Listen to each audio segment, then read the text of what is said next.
हूँ और आपको मैं मुबारकबाद देता हूँ आज के शुभ दिन, आज क्रांति दिवस का दिन है। आज इस दिवस के अवसर पर आपने जो विचार गोष्ठी रखा है अपने संगठन के द्वारा,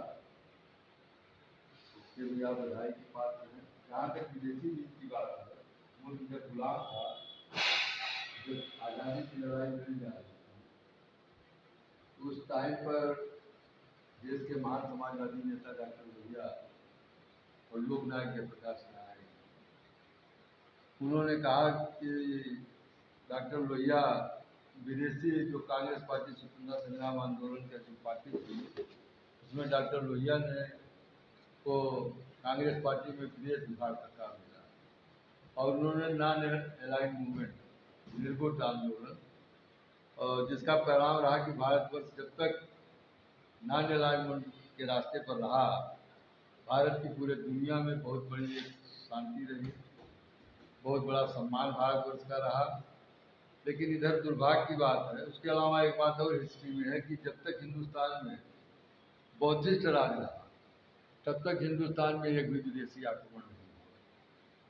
ये दोनों चीज़ ये सिद्ध करती है समाजवाद की नीतियों का कि समता और करुणा, ये विचार दर्शन समाजवाद का था कि आर्थिक समानता हो, सामाजिक समानता हो। तो आर्थिक समानता में आज देश गांधी के रास्ते से विमुख हो गया। कितना दुर्भाग्य की बात है कि दक्षिणपंथी ताकतें, राष्ट्रीय स्वयंसेवक संघ और भारतीय जनता पार्टी, ये दक्षिणपंथी ताकतें, ये पूंजीवादी साम्राज्यवादी व्यवस्था को मानने वाली,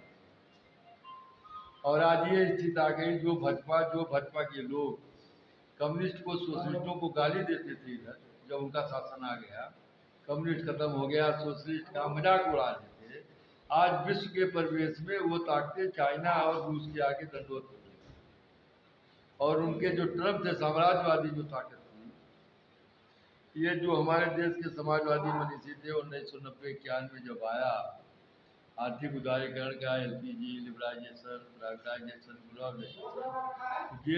देश के अंदर जो सच्चे गांधीवादी थे, उन्होंने इस नीतियों का विरोध किया था कि विदेशी कंपनियों से भारत का कोई भला नहीं, भारत का भला विदेशी कंपनियों से। आज हिंदुस्तान का एक भी कंपनी का माल ऐसा नहीं जो विश्व में आइकान हो। There is no company in the India. Manufacturing के नाम पे पूरा चाइना का कब्जा भारतवर्ष की बाजार पे। अभी मैं पढ़ रहा था